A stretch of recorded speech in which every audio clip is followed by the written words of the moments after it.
Goosebumps is rated Y7 because it may be too spooky for kids under 7. I think this is going to be the last one for us.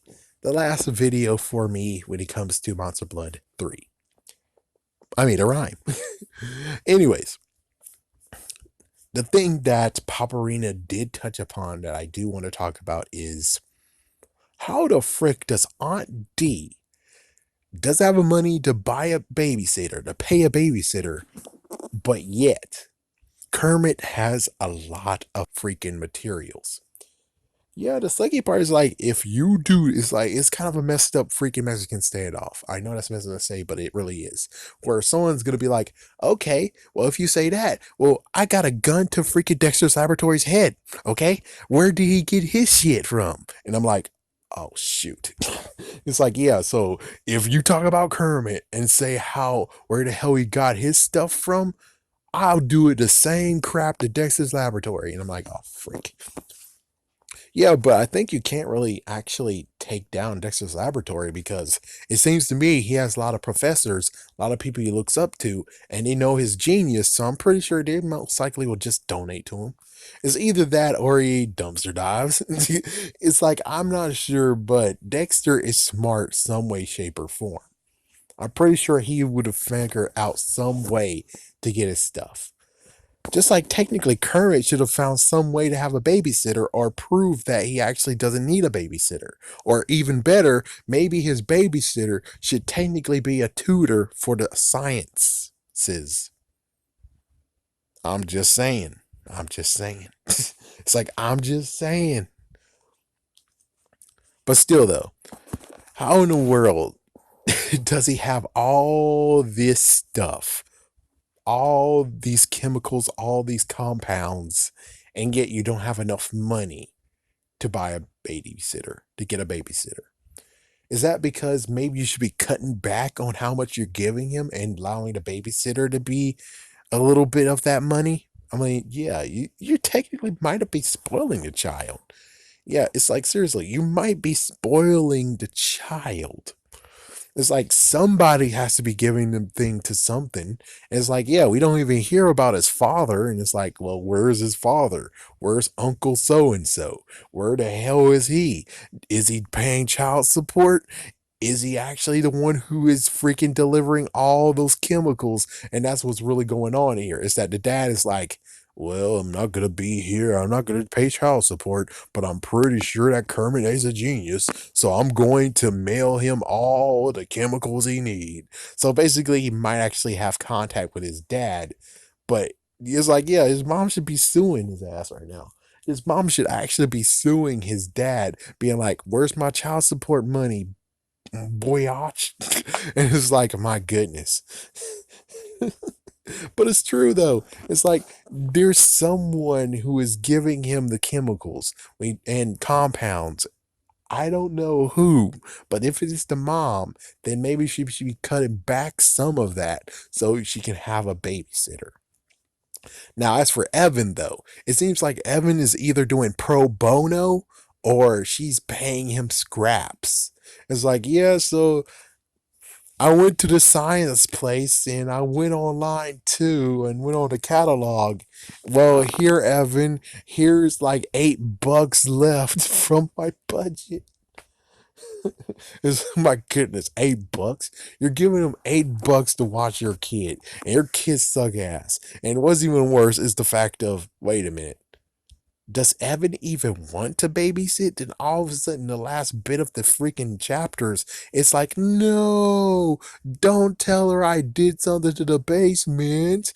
I don't want to lose this job. This is my last chance to actually babysit and make babysit my profession. It's like, he's not trying to become a babysitter by professional babysitter. He's not doing that. Not to mention, there is no market of a freaking boy being a babysitter. There's no market in that because you know how it is. People be like, oh, equality. Girls need equality. Like, listen, man. There's one thing that is no equality whatsoever, and equality be damned, is freaking babysitting. They'll trust a girl more than a guy. And that's the messed up truth. It's like, oh yeah, we need to help make equality. It's like, yeah, well, One thing that you're most likely not going to fix quality is men being babysitters because yeah, yeah. So it's really weird where it's like, why in the world is he even trying to save this? And it's like that might be a little bit of messed up writing there, where it's like, why in the world is he trying to save this? Why in the world exactly is he trying to save his reputation? This is a way of being like, dude, you're trying to save your ass from Bart Simpson. Bart Simpson is freaking take no prisoners, no mercy. I think in all, Bart Simpson had like at least 8 freaking babysitters, and all of them went incredibly insane.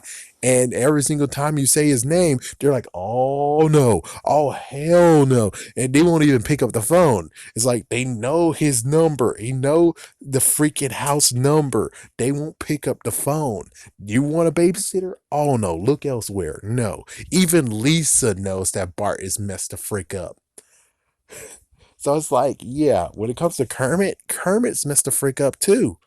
So it's like, oh yeah, fire him. The next babysitter, if you get one, which I don't think you're even gonna be able to find one with that freaking shabby price there. It's like, oh yeah, I'm giving you one more chance. It's like, listen, Aunt D, Ms. D, listen. He is your only hope. There's no one else who's going to take that same job. You could get Andy, but the worst part about it is that even Andy will get screwed over. It seems to me that Kermit is take no prisoners. You're screwed. You're screwed. Andy will not. I mean, sorry, Kermit will not actually behave. He's going to be messed the frick up. Okay, the only way how you're actually going to freaking get someone to actually be okay with this is getting, what was her name? What was her name? Oh, Shelly. Okay, Shelly. Yes. So if you get Shelly Marsh over there, you'll be fine. Shelly Marsh will kick his ass. I'll tell my mama. Shut up, turd! And that's what's gonna happen is that he's going to get beaten the shit out of him, and she's gonna be talking on the phone. Well, actually, not really. She doesn't have a boyfriend anymore. Well, technically, she has a mirror, so basically, she'll just be typing on the internet. So basically, the internet. He's like, I want to get on the internet. Hold on, Amir. Shut up, turd! That would be freaking out. I would watch that South Park episode. I would watch that one. That would be funny as hell. It's like Kermit is gonna be a broken man by the end of this. It's like he's gonna be a broken ass man. Oh man.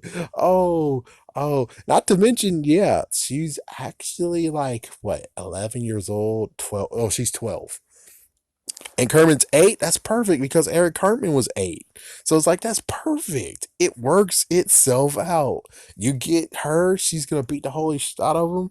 He's most likely going to calm the down. It's either that or he's going to try to use some kind of chemical stuff. And if so, well, that's only just going to piss her off even more and beat the holy shit out of him. So it's like, it works. He's going to get disciplined the way he should be. So when it comes to people, he will not do it, or at least he'll know not to do it to Shelly.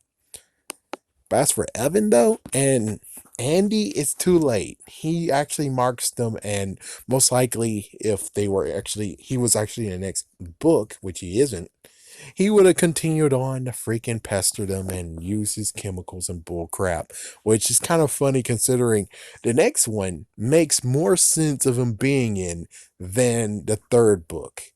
But of course, you needed to make him grow, so that's the real reason why you had him there. But considering he should have been there, he technically should have been in the fourth book too, because that one actually makes more sense considering he would actually have the expertise to look at the monster blood and say, oh, I'm pretty he's like, yeah. So he's like, let me look at the first sample. Let me look at the second sample. So you'll say, oh, these two are totally different. It's like wherever you got a second one from, it's totally different. It makes sense. But yeah, when it comes straight down to it, it's kind of weird that Evan even cares to be a freaking babysitter. He doesn't like it. Conan's next door. whoever wrote it, even though it's like, oh, but R.L. Stein wrote it. I'm like, yeah, but I'm pretty sure at this point, I don't know, maybe he actually was dozing off when he was writing this, and technically he should have actually read it before he sent it. I'm not dissing him. I'm not dissing R.L. Stein. I'm not.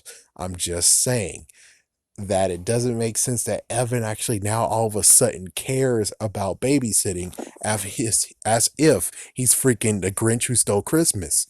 I didn't like Christmas at first, but now I care. What is the deal? That's exactly what's going on here, where it's like, he should not care to have this babysitting job. It's like, it's not even like they're trying to say, oh, but he's actually doing this to get a Walkman or something. It's like he doesn't even have a good reason why he's going to continue doing this babysitting and why he wants to start this babysitting service that came out of nowhere. I'm like, seriously, when did he actually got interested in babysitting? What the frick? And not to mention cuddles. It's like, yeah, well, pretty sure that he might actually want to leave the house because of cuddles. It's like, and and the other part about this is like, how the frick do you even accept cuddles? It's like, dude, I wouldn't accept cuddles, but all of a sudden you're gonna accept cuddles, and it's like, oh hell no! I would have been like, Andy, you want to do me a solid? You want to take cuddles for me? Hopefully Andy would be a good friend and be like, yes, I'll take him. So it's like, yeah, so you can handle cuddles, even though he's gonna still be at their house, considering Andy's gonna be at the house too. But at least the good news is that Cuddles is gonna be far away from Evan, at least the next book, which is this book. But the second one, no, he's gonna grow big, and oh yeah, he turned gorilla sized. Oh, gorilla sized. Yeah, that's the size of a car. That technically is the size of a car. That technically is, unless you're talking about him standing up as a gorilla. Then no, that is kind of like a third of a car. Well, anyways, have a scary day. Have a scary night.